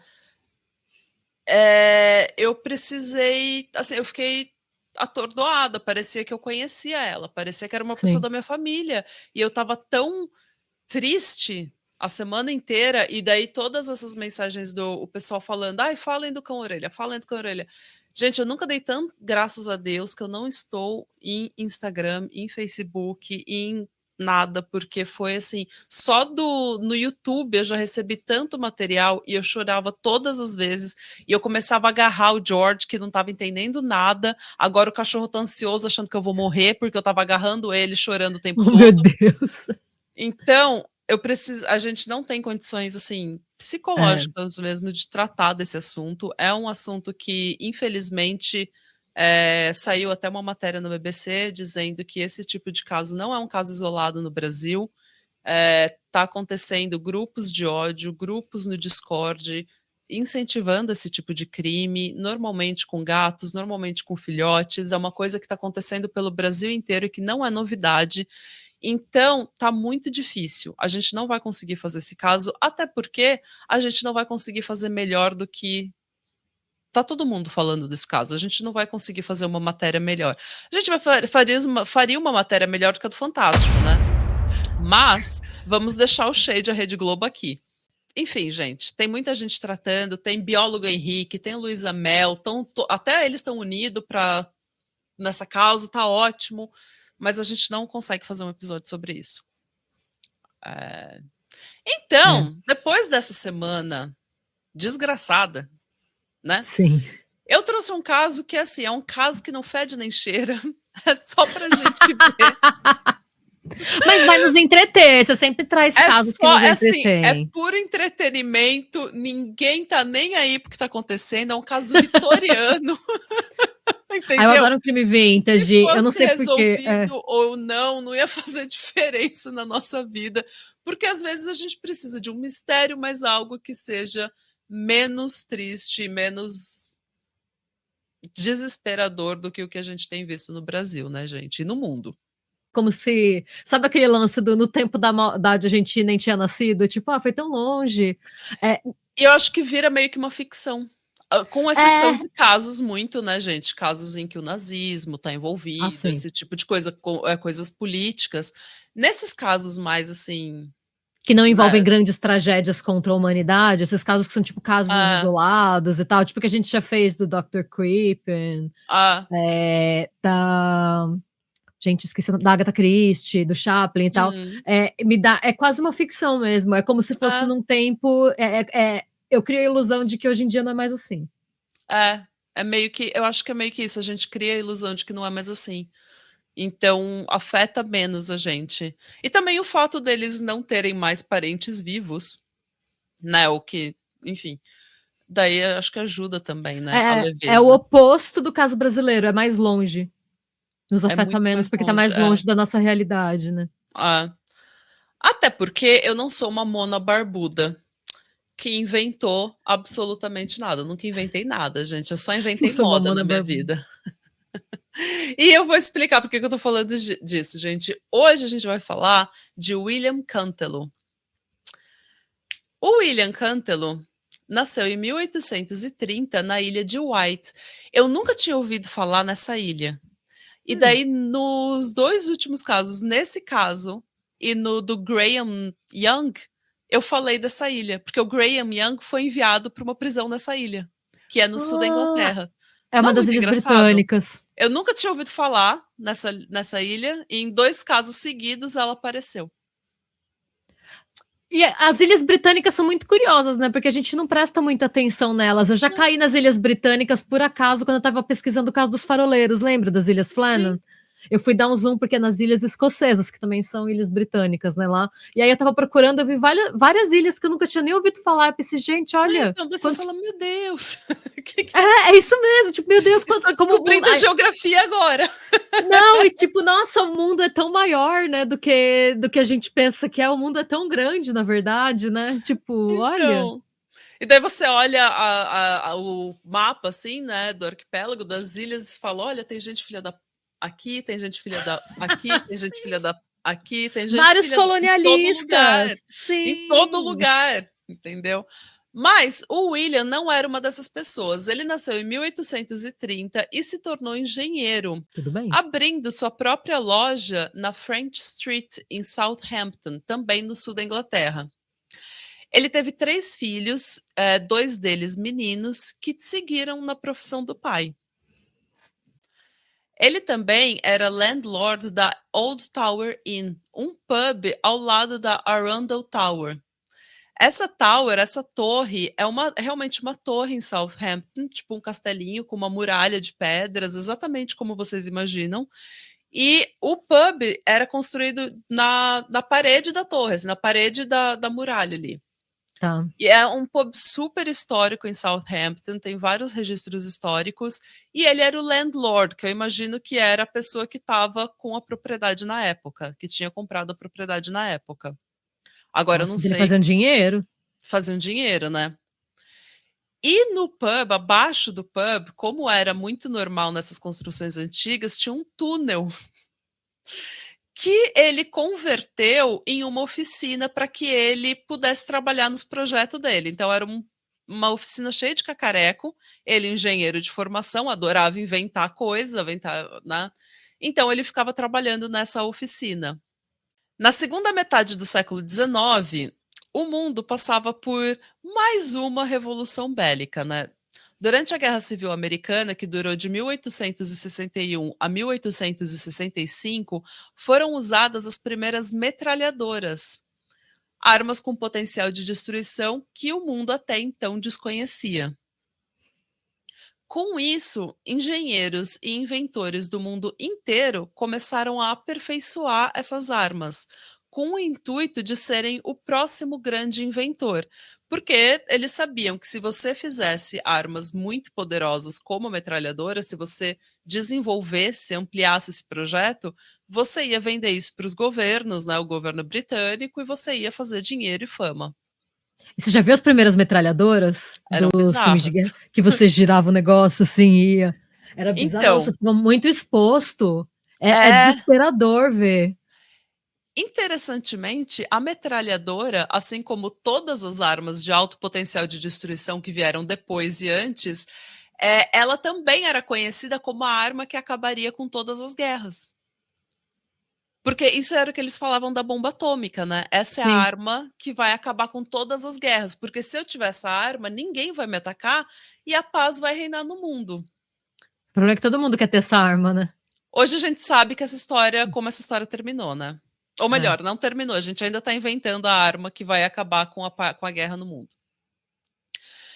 De qualquer forma, desenvolver uma arma que atirasse rapidamente e pudesse causar o máximo de destruição no mínimo espaço de tempo significaria colocar seu nome nos livros de história.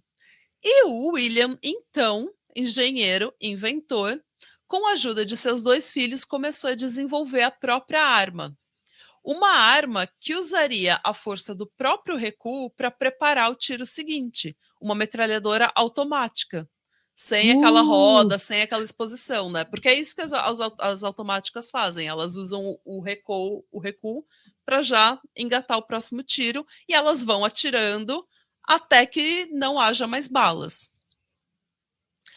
Ele trabalhou por meses nessa metralhadora, que ele testava no túnel abaixo do pub. Você imagina, o maluco sobe, pega um pint, desce, testa a metralhadora dele, sobe, toma um pint, desce, testa a metralhadora dele, sobe, bebe a metralhadora no pint, desce, Pois é. e o E pint depois de é muito muitos perigoso. pints e depois de muito trabalho, e eu acredito que muitas brigas com a esposa, ele concluiu o protótipo de sua invenção por volta da década de 1880, no início da década de 1880.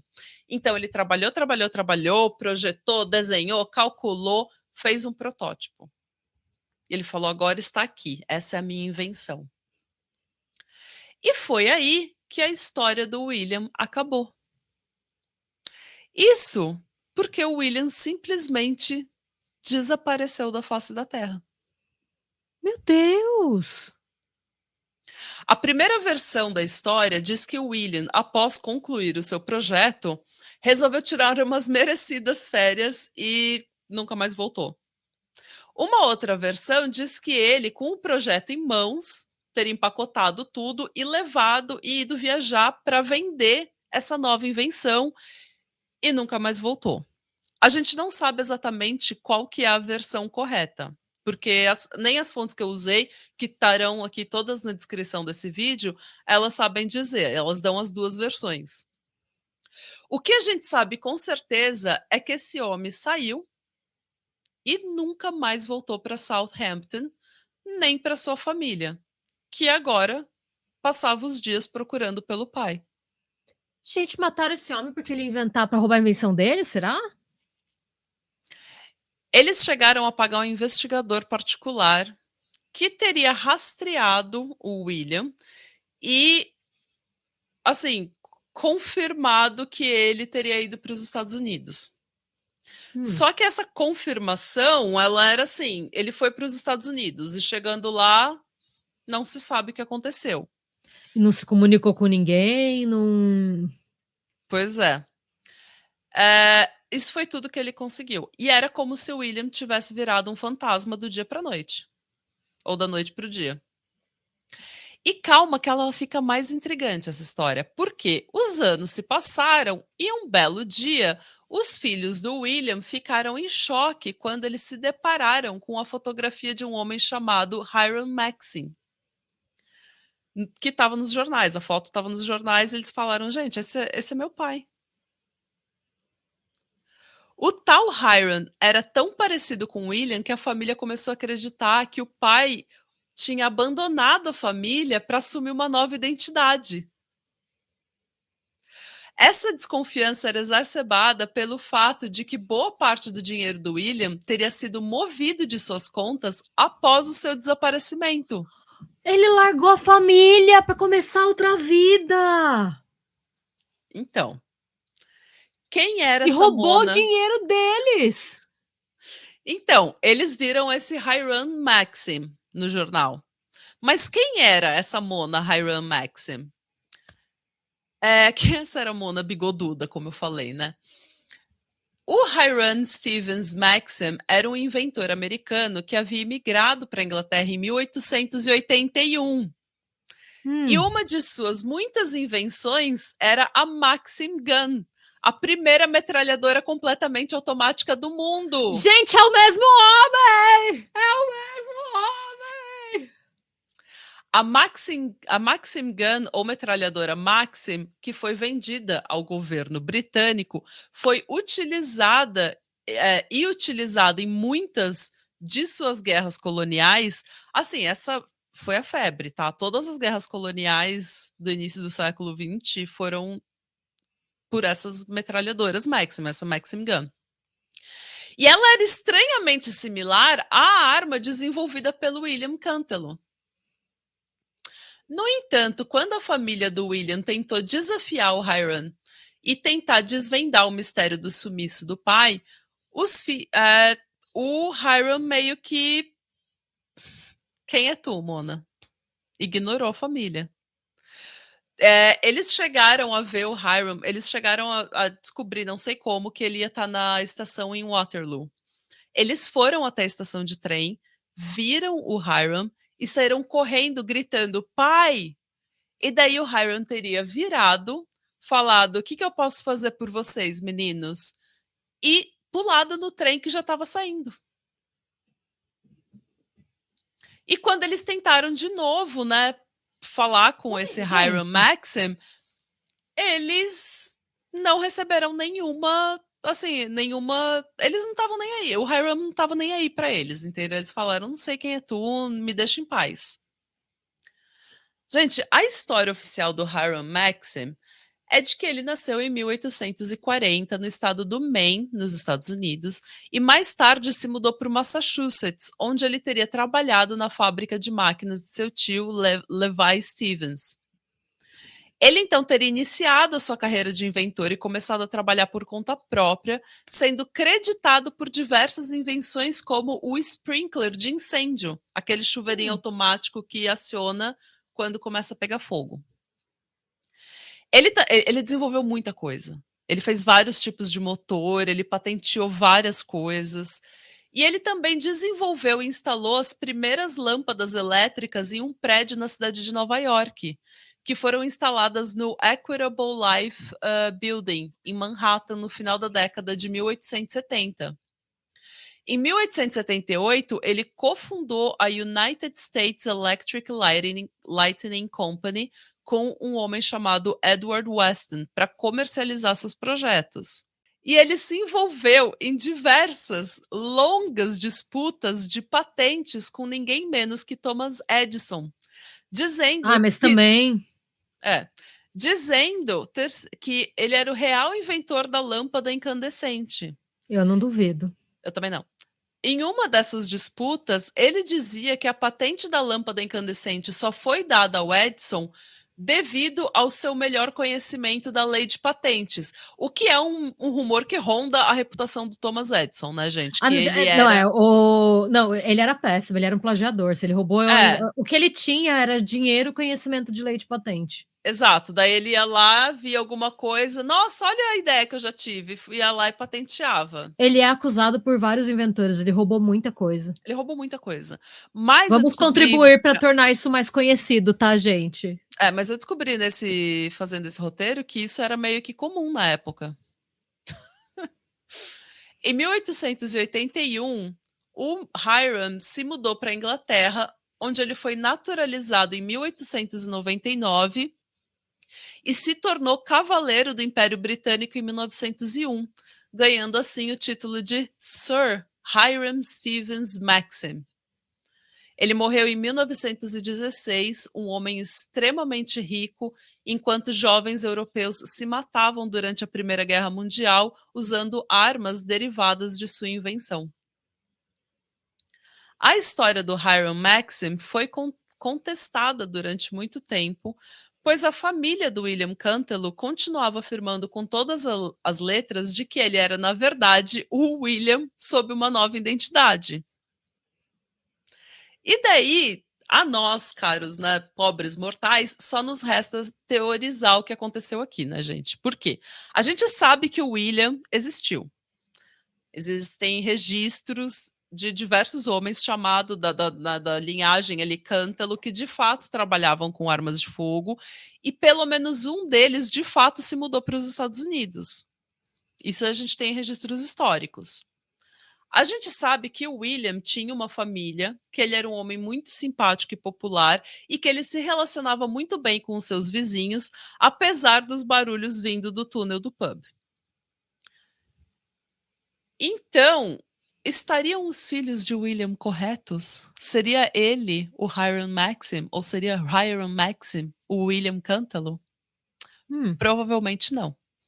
Como eu falei, o Hiram tem uma história bem documentada nos Estados Unidos, mesmo que algumas fontes, inclusive aqui no YouTube, continuem dizendo que, nossa, não é muita coincidência, a história dele nos Estados Unidos é shade, ela pode ser contestada. Não é bem assim, gente. A gente sabe que ele se casou em Boston em 1867, ele teve 3 filhos, ele mais tarde largou a esposa para ficar com a secretária amante, com quem ele teria se mudado para a Inglaterra. Então a gente sabe até da fofoca do homem.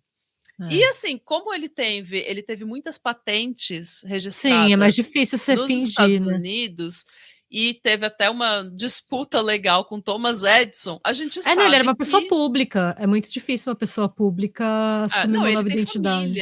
tem família. O irmão dele também era inventor, eles trabalhavam juntos e tudo mais. As similaridades entre os dois homens se deve muito ao fato de que os dois eram 2 homens brancos e barbudos da era vitoriana, quando todo mundo se vestia e se penteava igual. E a Renata tem uma foto que ela vai colocar aqui para vocês verem. O primeiro homem é o Hiram Maxim e o segundo é o retrato que a gente tem, o retrato mais fiel do William. Mas eles têm, os olhos são parecidos, o olhinho só que aqui, o nariz né? do retrato é menor. Então, o nariz do retrato, ele é fininho, né? Aquele nariz meio dinamarquês, assim, Então, meio escandinavo. Só que se é um retrato e não uma foto, era comum que o desenhista suavizasse os traços, até porque ele trabalhava sob comissão, né? É normal que, até em pintura, gente, as pessoas foram muito embelezadas nas pinturas, né? Até porque eram comissionadas, né? Ninguém quer se ver feio, então não dá pra gente confiar 100%, né? O fato de ser um retrato dificulta um pouco. Não, e mesmo que fosse uma foto, a gente sabe que tem gente que é fotogênica e às vezes um dia bom, pode ser ele num dia bom, ele num dia ruim, depois de uns anos, a barba cresceu, o cabelo, Não, né? E tem outra coisa, o Hiram, ele parece muito mais velho do que a pessoa do retrato. O rosto das pessoas muda quando elas envelhecem também, né? O nariz nunca para de crescer, a orelha nunca para de crescer. Muito diz louco que isso, né? Mas isso não é mito? Acho que não para de crescer. Parece a gente que não, definha.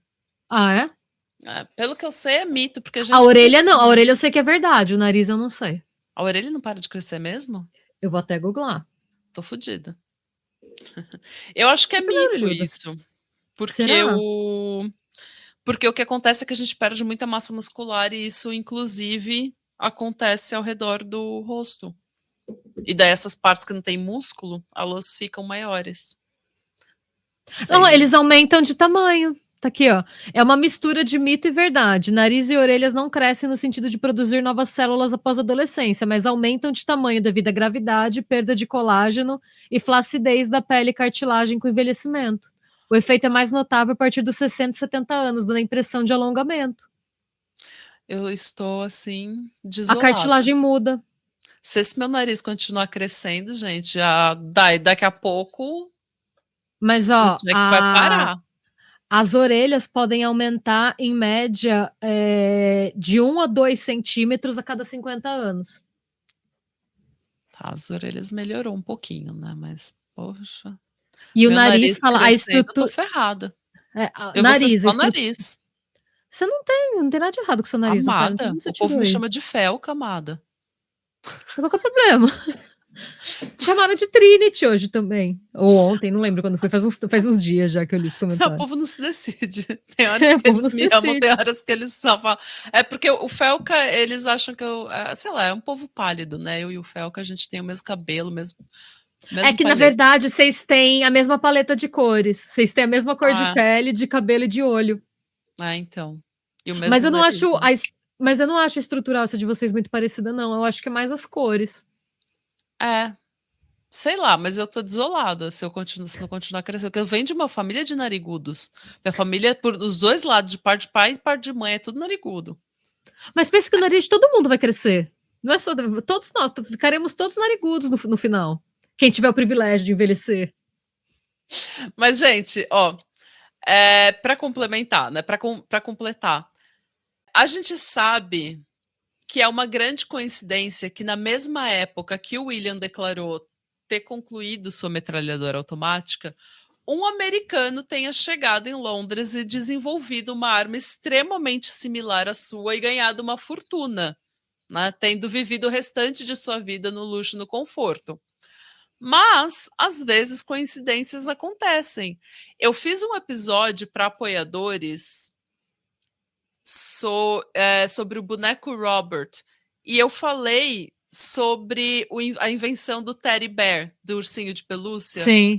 Ela aconteceu praticamente simultaneamente na Alemanha e nos Estados Unidos, e esses caras nunca tinham se comunicado, nunca tinham se visto, não sabiam quem o outro era. Gente, a gente já fez um vídeo para apoiador também, de um caso de 2 meninas que tinham o mesmo nome, o mesmo sobrenome, foram mortas da mesma maneira. Então, gente, infelizmente, coincidências É muito doido isso. acontecem. E quando a gente perde um ente querido, principalmente quando ele desaparece e a gente não tem uma conclusão do caso, é muito mais fácil a gente aceitar um mistério vitoriano do que a realidade dura de que a pessoa que você ama pode não estar mais entre a gente. Mas assim, se a gente pensar que desculpa te cortar, mas se a gente pensar que o dinheiro dele sumiu, ele fugiu? Então, vou chegar lá. Desculpa, perdão. Às vezes a gente procura uma explicação para o desaparecimento ou para a morte das pessoas que a gente ama, mas às vezes pessoas extraordinárias que a gente ama morrem e desaparecem de formas banais, o que é péssimo. Mas a gente ainda tem uma curiosidade nessa história. O Hiram, em sua biografia, teria reclamado de que um homem teria viajado pelos Estados Unidos dizendo ser ele. O que pode ter sido William, ou pode ter sido o próprio irmão do Hiram, que era também inventor, que também trabalhava com o Hiram e que também tinha brigado com ele. Meu Deus, gente, difícil esse homem também, né? Descobriu-se mais tarde que o Hiram visitou Southampton por volta da época em que o William Cantelo estava trabalhando em sua arma. E que lá, inclusive, ele se encontrou com vários engenheiros. A filha de um outro engenheiro naval de Southampton, chamado Philip Brennan, escreveu uma carta na época contando como o Hiram tinha ido para Southampton para ver um tipo de hélice que o pai dela tinha inventado. mas que ele teria instruído o time dele a não mostrá-la para o Hiram de forma nenhuma, porque ele tinha a reputação de sugador de cérebros. Ou seja, ele Ele era igual o Edson. plagiava. Ele plagiava. O que daí, entendeu? Ladrão que rouba ladrão. É. Daí é cada um que se entenda aí. Olha! Então, pode ter sido que os dois, o Hiram e o William, se encontraram em alguma reunião de engenheiros apresentado por algum amigo. Eles se encontraram, conversaram sobre a arma automática que o William estava desenvolvendo e o Hiram simplesmente roubou a ideia. E se o Hiram matou o William? E se o governo britânico está envolvido no sequestro? Porque a arma foi imediatamente vendida para o governo britânico, que usou em todas as suas guerras coloniais e na Primeira Guerra Mundial. Ou talvez o William seja o vilão dessa história e ele tenha largado, ele tenha visto que ele, opa, tô aqui com o novo, né, brinquedo, aqui tô aqui com a mais nova invenção que vai me dar muito dinheiro, vou sair para vender esse negócio. Pegou um monte de dinheiro, de repente ele vendeu para o Hiram, que vendeu para o governo britânico. Pode ser. E ele simplesmente caiu no mundo com dinheiro e largou a família. Mas será que ele largaria a família? Será que ele tinha uma amante? Será que ele... Por quê? Por que esse homem desapareceu da face da Terra? Não existe absolutamente nada do William depois do desaparecimento dele. Só temos perguntas, nenhuma resposta. Mas também temos metralhadoras agora.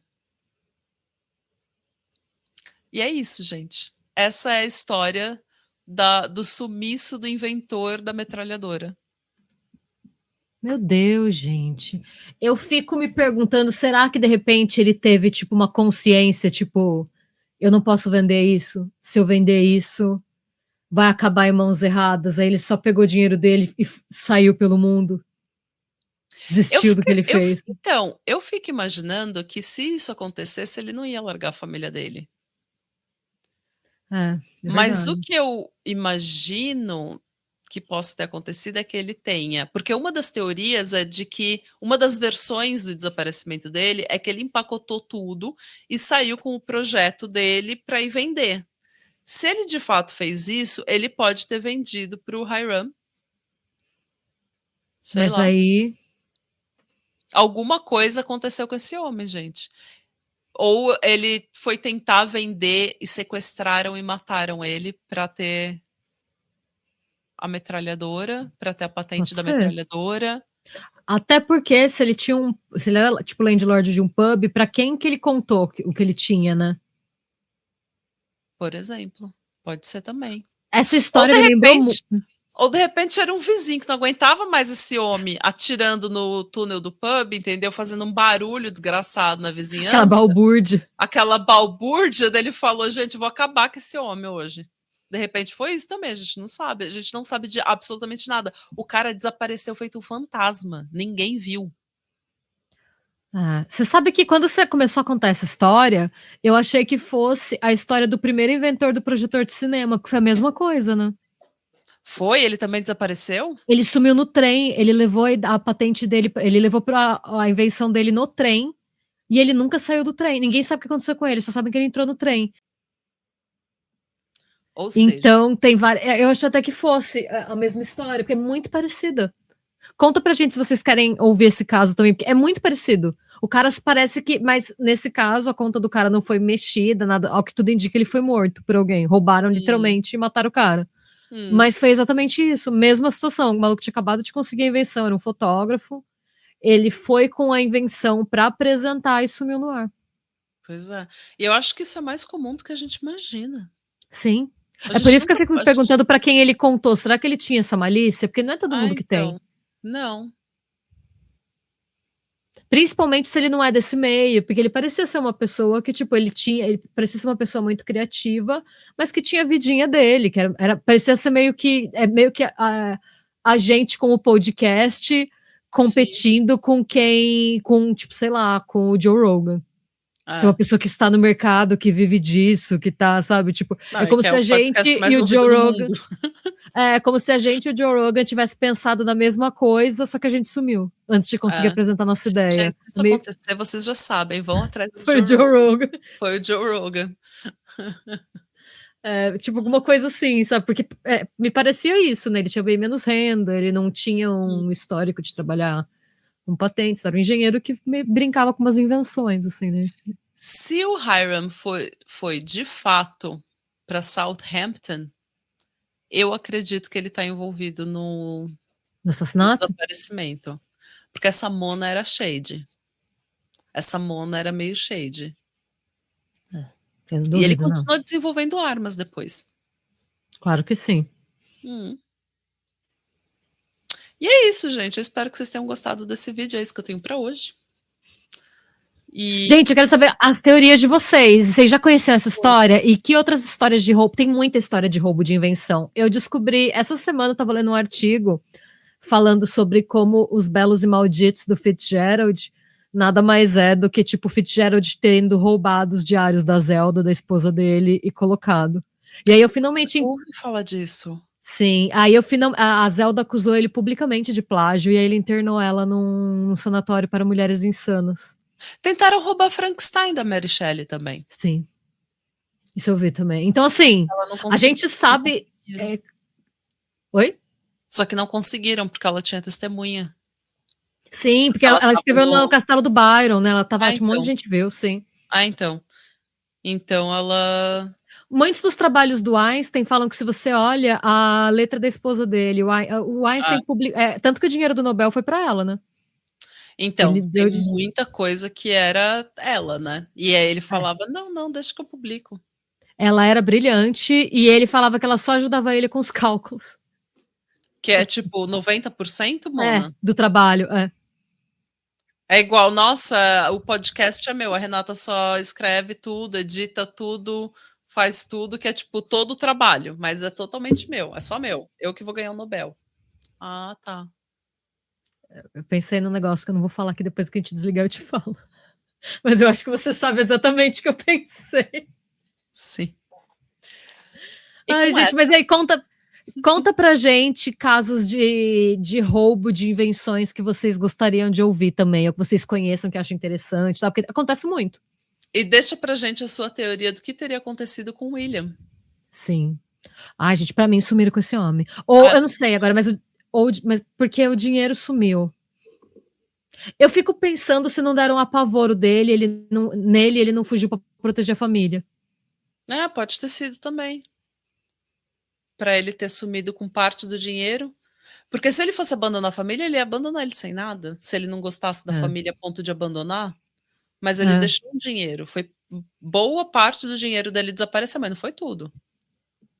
Então, às vezes aconteceu alguma coisa que ele pensou, mano, as pessoas que eu amo, eu só preciso sumir. Pelo menos é uma versão menos pior, né? Tentar acreditar na humanidade, né? Então. Às vezes. Pois é. E é isso, gente. Até o próximo domingo. Tchau.